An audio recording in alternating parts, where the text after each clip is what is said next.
बिस्मिल्लाहिर्रहमानिर्रहीम, अस्सलाम वालेकुम। सूबाई असम्बलियाँ टूटेंगी या नहीं, इमरान खान भी परेशान, कोई सूरत ही नहीं सामने नज़र आ रही है। परवेज़ इलाही और सरदार तनवीर इलियास तो हाथ ही नहीं आ रहे हैं और पार्टी का नया चेयरमैन भी सामने आ गया है।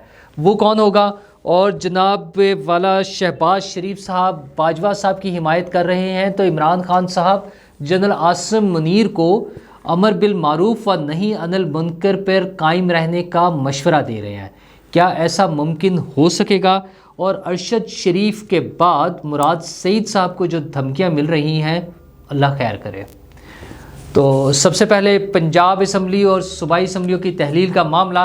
इमरान खान साहब मुलाकात पर मुलाकात किए जा रहे हैं। अब उन्होंने एक और डिवीज़न के जो MPs हैं उनसे मुलाकात की है और उसमें उन्होंने खिताब फरमाया है और उसमें अब फैसला ये कर रहे हैं, वो 3 फैसले वैसे उन्होंने बड़े कर लिए हैं। एक कि पहले पंजाब असम्बली टूटेगी, B फिर उसके बाद KP असम्बली टूटेगी, और C के कौमी असम्बली से जो इस्तीफ़े दिए हुए उनकी तस्दीक कर ली जाएगी, तस्दीक करा दी जाएगी। तीनों काम नहीं होने। KP असम्बली ने कहा हुआ है कि पहले पंजाब असम्बली तोड़ें फिर हम असम्बली तोड़ेंगे। मतलब अपनी पार्टी के लोगों ने बगावत कर दी है। वो कह रहे हैं हम आपकी बात नहीं मान रहे, और वो माने भी क्यों? उन्हें अगला इलेक्शन नज़र आ रहा है कि अब अगर असम्बली टूट गई और 1 साल या दरमियान में टाइम निकल गया तो फिर वो क्या करेंगे?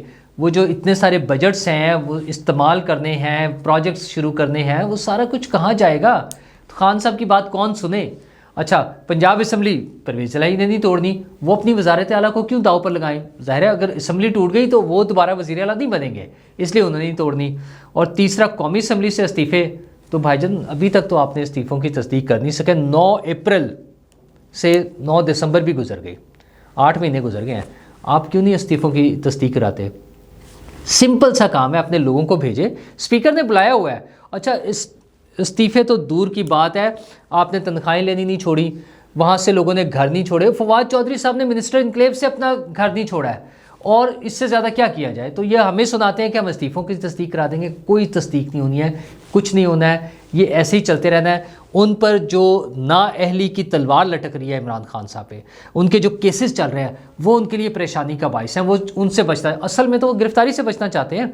ये जो डिले हो रहा है सारा, परवेज़ इलाही साहब ने जो उन्हें डराया है वो तो गिरफ्तारी से डराया हुआ है कि खान साहब पंजाब पुलिस ने गिरफ़्तार कर लेना है। और पुलिस ने करना क्या है? वो जो इमरान खान साहब ने खुद एक प्रोपेगेंडा किया हुआ है कि नंगा करके मारते हैं, जिनसी तशद्दुद करते हैं, सारी चीज़ें। अच्छा, बिल्कुल गलत चीज़ें, लेकिन इमरान खान साहब ने ये शोर मचाया हुआ ना, तो वो खुद गिरफ्तारी से डरते हैं। अच्छा, उनके अपने साथी उनके साथ नहीं है असम्बलियाँ तोड़ने में, किसी भी चीज़ में। असम्बलियाँ तोड़नी तो चलो दूर की बात है, वो कल उन्होंने एहतजाज किया चारों सूबाई उनकी जो हुकूमतें हैं 4 यूनिट्स में, पंजाब में, KP में, GB में और आज़ाद कश्मीर में, ये 4 जगह पे PTI की हुकूमतें हैं। तो उन्होंने एक प्रेस कॉन्फ्रेंस की मुश्तरका, जिसमें वफाकी हुकूमत से एहतजाज किया कि हमारे फ़ंड्स पूरे नहीं मिल रहे, जो शेयर होता है वफाक ने देना होता है। अच्छा ठीक है, उनका एहतजाज करना बनता है अगर पैसे नहीं मिल रहे तो उसमें KP और GB से तो आ गए वज़ीर आला, पंजाब के वज़ीर आला परवेज़ इलाही और आज़ाद कश्मीर के वज़ीर आज़म सरदार तनवीर इलियास दोनों ही नहीं आए। अच्छा, ये दोनों लोग हैं जो इमरान खान के जो पॉइंट ऑफ व्यू है, उनका जो बयानिया है, उसके बिल्कुल उलट चल रहे हैं। इमरान खान साहब ने कहा कि बाजवा साहब ने डबल गेम किया और हमें नुकसान पहुंचाया। ये दोनों कहते हैं कि बाजवा साहब ने कोई डबल गेम नहीं की, बाजवा साहब तो मोहसिन हैं, बाजवा साहब ने PTI को सपोर्ट किया है, बाजवा साहब PTI की हिमायत कर रहे थे, बाजवा साहब के बड़े एहसानात हैं, ये दोनों फरमाते हैं। तो ये दोनों तो एक तरह से सीधा सीधा सा उनके मुंह पर कह देते हैं। यही बात हो गई ना कि खान साहब आप झूठ बोल रहे हैं, इसका मतलब ये है। इतने बड़े मीडिया के सामने बैठकर टेलीविज़न चैनल्स पे ये बात कहने का मतलब यही है कि खान साहब आप झूठ बोल रहे हैं, ऐसा कोई बात नहीं है। और खान साहब को तो फ़र्क ही कोई नहीं पड़ता। अच्छा, अपोजिशन से कोई कहे, इमरान खान साहब की अपोजिशन से, उनके जो मुखालफिन हैं उनमें से कोई ये कहे कि खान साहब झूठ बोलते हैं, तो चलो समझ आती है, पोलिटिकल राइवलरी है, एक दूसरे की मुखालफत करनी है, कह सकते हैं। वो अपने बंदे, वो आज़ाद कश्मीर का वज़ीर आज़म जिसको खुद वज़ीर आज़म बनवाया, वो परवेज़ इलाही जिन्हें खुद वज़ीर आला बनवाया, सारी कैबिनेट PTI की, लेकिन बात नहीं सुनते, वो साफ छुट्टी कराई हुई है। अच्छा, फिर बाजवा साहब के हवाले से इमरान खान साहब तो जो भी कहते रहे वो सारी बातें चलनी थी। अब तो वज़ीर आज़म शहबाज शरीफ भी उनकी हिमायत में आ गए हैं सामने। उन्होंने प्रेस कॉन्फ्रेंस में उन्होंने कहा जी वो तो आपके मोहसिन हैं, उनके खिलाफ तो बात ना करें। मतलब अब वहाँ से भी ये बात आ रही है। वो ये डबल गेम ये होती है कि वो उनको बाजवा साहब को सपोर्ट करने का मतलब असल में सिर्फ वो इमरान खान साहब को गंदा करना चाहते हैं। वो उन लोगों को जो उनको लेकर आए थे बताना चाहते हैं कि इमरान खान साहब किसी के साथ नहीं चल सकते, वो जिससे भी ज़रा सा भी इख्तलाफ हुआ वो उल्टा उसके पीछे चल पड़ेंगे, उसी को बुरा भला कहना, उसकी किरदार खुशी करना, उसके खिलाफ बातें करना, ये सारा कुछ उन्होंने करना है। इससे पहले सब लोगों के साथ वो कर चुके हैं। सिर्फ बचे हैं अभी तक जनरल फैज़ हमीद। और जनरल फैज़ हमीद के हवाले से बड़ी खबर यह है कि मुज़म्मिल सोहरवर्दी एक सहाफ़ी हैं सीनियर, उन्होंने जो अपनी रिपोर्ट पब्लिश की है, उनकी पब्लिश हुई है रिपोर्ट या उनका तज्ज़िया, उस पर उन्होंने कहा है कि जनरल फैज़ हमीद पीटीआई ज्वाइन करेंगे और वो पीटीआई के नए चेयरमैन होंगे। चेयरमैन कब होंगे? जब इमरान खान साहब नाअहल हो जाएंगे। यानी फैज़ हमीद साहब को और उनके जानने वालों को और पार्टी की जो टॉप लीडरशिप है इमरान खान साहब के साथ, उनमें से सबको पता है कि इमरान खान साहब ने नाअहल होना है। सारे उम्मीदवार बन के बैठे हुए हैं, शाह महमूद कुरैशी साहब, असद उमर साहब, परवेज़ खटक साहब, वैसे तो बुशरा बीबी भी उम्मीदवार हैं उनकी पार्टी चेयरमैनशिप के लिए, लेकिन अब फैज़ हमीद साहब का नाम आ रहा है। अगरचे उसके लिए वो टाइम इशू आ जाएगा कि वो रिटायरमेंट के बाद 2 साल तक सियासत में नहीं आ सकते, शायद इसीलिए उन्होंने 4 माह पहले 5 माह पहले जो है अपनी रिटायरमेंट ले लिया है कि वो टाइम ज़रा कम हो जाएगा कि 2023 के इलेक्शन के बाद, वैसे तो इलेक्शन भी 2023 से थोड़ा सा लेट हो सकते हैं, जब इमरान खान साहब नाअहल होंगे और मुमकिन तौर पर पार्टी बहुत अच्छा परफॉर्म नहीं कर पाएगी, रिजल्ट्स नहीं दे सकेगी, तो फिर एंट्री होगी जनरल फैज़ हमीद साहब की। और फैज़ हमीद साहब के लिए एक्सेप्टेबिलिटी भी मौजूद है पार्टी में। पार्टी के जो वर्कर्स हैं, जो उनके सपोर्टर्स हैं, वो बड़ी वेटेज देते हैं फैज़ हमीद साहब को। उन्हें पता है मेक एंड ब्रेक कहाँ से हुआ था, बनाने वाले कौन थे, कंधों पर बिठा के लाने वाले कौन थे, सपोर्ट करने वाले कौन थे, चलाने वाले कौन थे, नैपियाँ बदलने वाले कौन थे। ये तो परवेज़ इलाही साहब ने भी बता दिया था, तो समझ तो सबको आई है, पता तो सबको है। खान साहब ना माने तो और बात है। तो खान साहब एक तरफ तो ये हो रहा है, खान साहब के दूसरे केसेस भी चल रहे हैं। नाअहली कहाँ से होनी है? केसेस से। इलेक्शन कमीशन में फ़िलहाल उनका मामला कुछ दिन के लिए टल गया। आज 13 तारीख से उनके केसेस स्टार्ट होने थे, जो वहाँ पर शायद बेंच टूट गया है, लोग मौजूद नहीं है पूरे, उस वजह से फ़िलहाल वो पोस्टपोन हो गया है। उसके लिए क्या नई तारीख आती है? दूसरी तरफ तोशा खाना, जब एक अच्छा खौफनाक केस है इमरान खान साहब के लिए, जिस पे नाअहली भी हुई है उनकी, तो उसमें उनके लिए फ़ौजदारी केस चलाने के लिए सेशन कोर्ट में गई थी हुकूमत और वहाँ पे फ़ैसला महफूज हो गया। 1-2 दिन में फ़ैसला आ जाएगा, फ़ौजदारी मुकदमा शुरू होगा, 6 साल की सज़ा हो सकती है उन्हें। सज़ा तो 6 दिन की क्या 6 मिनट की भी हो जाए तो वो नाअहल हो जाएंगे। अभी तो इलेक्शन कमीशन का फ़ैसला आया है, जब किसी अदालत से फ़ैसला आ जाएगा तो फिर नाअहली पक्की हो जाएगी। अच्छा, उसको लंबा किया जा सकता है, टाइम थोड़ा सा गुजर सकता है, सेशन कोर्ट से फ़ैसला आएगा, वो हाई कोर्ट में चैलेंज हो जाएगा, हाई कोर्ट से आएगा तो सुप्रीम कोर्ट में हो जाएगा, सुप्रीम कोर्ट से आएगा तो रिव्यू पिटीशन हो जाएगी, कितने दिन।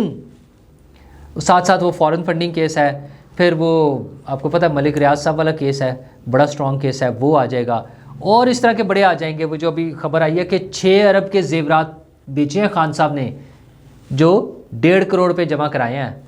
घड़ियाँ अपनी जगह है, वो 28 करोड़ की जो घड़ी बेची है वो अपनी जगह है।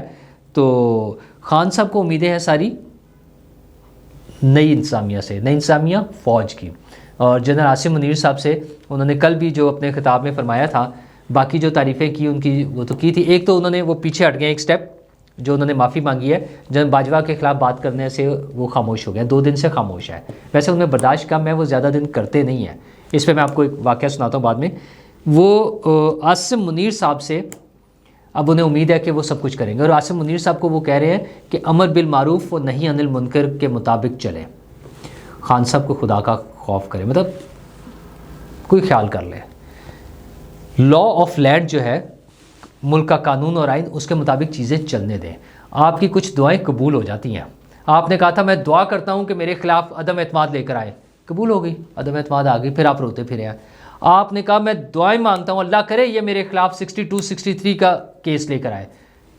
ये तोशा खाना, फॉरेन फंडिंग, और अब आपकी जो बेटी वाला केस है जो आपने बताया नहीं, किसी को खुफिया तौर पे रखा हुआ है, वो सारे केस सामने आ गए हैं, तो 62-63 भी लग जाएगी। अब आप उनसे चाह रहे हैं कि अमर बिल मारूफ नहीं अनिल मुनकर के मुताबिक चले। तो भाईजान, अमर बिल मारूफ और नहीं अनिल मुनकर, और जब आप कुरानी हवालों से बात करेंगे, जब आप मज़हब को बीच में ले आएंगे, तो फिर सज़ाएँ बड़ी वाज़ेह हैं। और जनरल आसिम मुनीर साहब के पास आपकी करप्शन के सबूत मौजूद हैं, जिनकी बिना पर आपने उन्हें फारिग कर दिया था। बतौर DGISI उनको तब्दील कर दिया गया था सिर्फ इसलिए कि उन्होंने आपकी और आपकी फैमिली की करप्शन की फ़ाइल आपको दिखाई थी ले जाकर। तो फाइल कहाँ गई होगी? वही मौजूद है ना। रेड टेप लगी थी, तो आर्मी चीफ़ तो कोई भी रेड टेप ख़त्म हो जाएगी जब आर्मी चीफ़ मंगाएंगे तो वो सारी आपके ख़िलाफ़ खुल जाएंगी। और फिर अमल बिल मारूफ और कुरानी अहकामात के मुताबिक चलेंगे तो फिर सज़ाएँ भी बड़ी सख्त है। ये पट्टियाँ शट्टियाँ करके ठीक हो जाना और बात है, उससे ज़रा परेशान होना चाहिए। इसी तरह का बयान आपसे पहले मुफ्ती तकी उस्मानी साहब भी दे चुके हैं। उन्होंने 24 नवंबर को ट्वीट किया था कि अल्हम्दुलिल्लाह पहले हाफ़िज़ कुरान जो हैं वो हमारे आर्मी चीफ़ बन गए हैं, और उनसे उम्मीद उन्होंने ये जाहिर की थी। मुफ्ती तकी उस्मानी साहब ने बहुत बड़े आलिम दीन है, हमारे मुल्क के जो टॉप मोस्ट उलमाए दीन है उनमें से माशाल्लाह उनका शुमार होता है। पूरी दुनिया में उनको इज़्ज़त और एहतराम की नज़र से देखा जाता है और उनकी बात को अहमियत दी जाती है, उनकी राय को बहुत अहमियत दी जाती है। उन्होंने फरमाया कि उन्हें उम्मीद है कि वो अपने फ़राइज़ की अदायगी में कुरान के अहकामात को मद्देनज़र रखेंगे। हुजूर, फिर आप सबसे गुजारिश है कि जब आप मज़हब को ले आएंगे तो फिर मामलात मुश्किल हो जाएंगे सबके लिए, वो चाहे इमरान खान साहब हों चाहे दीगर पार्टियाँ। इसलिए अपने थोड़े थोड़े से फ़ायदे के लिए, ज़ाती फ़ायदे के लिए मज़हब कार्ड को ना इस्तेमाल करें। जो कवानीन मौजूद है उन्हीं पर अमल कर लें। खान साहब तो अदालत हुक्म देती है, बुलाती है तो जाते नहीं है, और यार उसकी बात तो सुन लें जाके, वो तो आप सुनने को तैयार नहीं है। तो इस तरह की चीज़ों से क्या फ़ायदा होगा। और ये जो मैं कह रहा था बाजवा साहब के ख़िलाफ़ वो 2 दिन से खामोश हैं, इसके हवाले से एक साहब ने वाक़या सुनाया है कि वो 2018 में या बल्कि 2016 में जब वो इमरान खान साहब नवाज़ शरीफ साहब के हवाले से एक मामला चल रहा था और मौलाना फजलुर रहमान भी कुछ एक्टिविटी कर रहे थे, तो उन्होंने वो बीच में एंटर हुए और उन्होंने जरदारी साहब के ज़रिए ये रिक्वेस्ट की कि मौलाना फजलुर रहमान इमरान खान साहब के ख़िलाफ़ कोई एक्टिविटी ना करें, उनके ख़िलाफ़ ना बात करें। उनका ठीक है, सिर्फ एक चीज़ कर लें कि इमरान खान साहब 2 माह के लिए खामोश हो जाएं, मौलाना फजलुर रहमान का नाम ना लें। लेकिन कुछ दिन के बाद इमरान खान साहब जलसे में थे और उन्होंने डीज़ल के नारे लगा दिए। तो आसिफ जरदारी साहब ने उन्हें फ़ोन करके कहा कि आइंदा से इस टॉपिक पे बात ना कीजिएगा। तो खान साहब तो किसी कीमत पे खामोश होने वाले नहीं हैं। उन्होंने वादा कर लिया है बाजवा साहब के ख़िलाफ़ खामोश रहने का, और 2 दिन उन्होंने गुजार भी लिए। आज तीसरा दिन है उनकी खामोशी को, लेकिन ये खामोशी ज़्यादा देर नहीं चलेगी, उन्हें तो वारा ही नहीं खाती। खैर, उनकी मर्ज़ी, जैसे भी करेंगे। और एक और अहम खबर वो थी मुराद सईद साहब का ख़त। उन्होंने सदर मुमलिकत को ख़त लिखा है कि मुझे धमकियाँ मिल रही हैं मुसलसल। अच्छा, वो धमकियाँ जो उन्हें मिल रही हैं उसके लिए उन्होंने कहा कि आप सीरियस कोई इस पर स्टेप लें। इससे पहले जुलाई में आपको ख़त लिखा था अरशद शरीफ साहब ने, आपने उस पर तवज्जो नहीं दी, तो उसका नतीजा हमारे सामने है। वैसी गफलत का मुजाहरा ना कीजिएगा, मुझे बार बार धमकियाँ मिल रही हैं। उसमें उन्होंने शेयर भी किया चीज़ें, धमकियाँ, और कौन लोग धमकियाँ दे रहे हैं और कौन पीछा कर रहे हैं उनसे, जो भी सारी चीज़ें उन्होंने शेयर की हैं। मैटर ऑफ कंसर्न, किसी भी पाकिस्तानी शहरी को अगर उसको अपनी जान ख़तरे में नज़र आती है तो ये इंतहाई काबिल मज़म्मत चीज़ है। हुकूमत किस लिए बैठी है? तमाम शहरियों की जान और माल की हिफाजत हुकूमत का फ़र्ज़ है। तो वो चाहे अपोजिशन पार्टी के हों, वो चाहे PTI के लोग हों, उनको भी वही हकूक़ हासिल हैं जो नून लीग के हामियों को है, जो किसी भी एक पाकिस्तानी को है। तो उनके लिए सदर मुमलिकत को भी तवज्जो देनी चाहिए, हुकूमत को भी तवज्जो देनी चाहिए। उन्हें फ़ौरी तौर पे बुला के उनसे पूछा जाना चाहिए। अगरचे उनको पहले भी अदालत बुला रही है FIA में, जो चूँकि उनके पास कुछ चीज़ें हैं अरशद शरीफ के हवाले से, वो उस चीज़ों में कुछ में इन्वॉल्व हैं। लेकिन याद रखें कि अरशद शरीफ पाकिस्तान में नहीं थे, उनके साथ जो सानिया पेश आया, उन्होंने जो अपनी जान गंवाई है वो पाकिस्तान से बाहर थे। मुराद सईद साहब पाकिस्तान में है। हुकूमत का फ़र्ज़ है कि उन्हें मुकम्मल सिक्योरिटी दी जाए और चेक किया जाए कि कौन लोग उन्हें धमकियां दे रहे हैं, कौन लोग उनका पीछा कर रहे हैं, और उनके लिए उनकी तसल्ली बख्श कार्रवाई होनी चाहिए, और ये तमाम पाकिस्तानियों के लिए होनी चाहिए। और असल चीज़ इकॉनमी, इसहाक डार साहब ने कह दिया कि हम डिफ़ॉल्ट नहीं करेंगे। डिफ़ॉल्ट की ख्वाहिश इमरान खान के साथ ही उनकी कब्र में चली जाएगी। हम किसी को कब्रों में भेजने की बजाय डिफ़ॉल्ट की जो वजह है, LCs नहीं खुल रही हैं डार साहब, वो जो लिक्विडिटी का क्रंच है, मसला है, बहरान है। बड़ी बड़ी जो मल्टीनेशनल कंपनीज़ हैं, मैंने आपसे पहले भी जिक्र किया था कि पाकिस्तान बिज़नेस फोरम भी उस पर तशवीश का इजहार कर रहा है। तमाम बिज़नेस कंपनीज़ जो हैं, मसाइल हैं, उनको मसाइल को हल करें।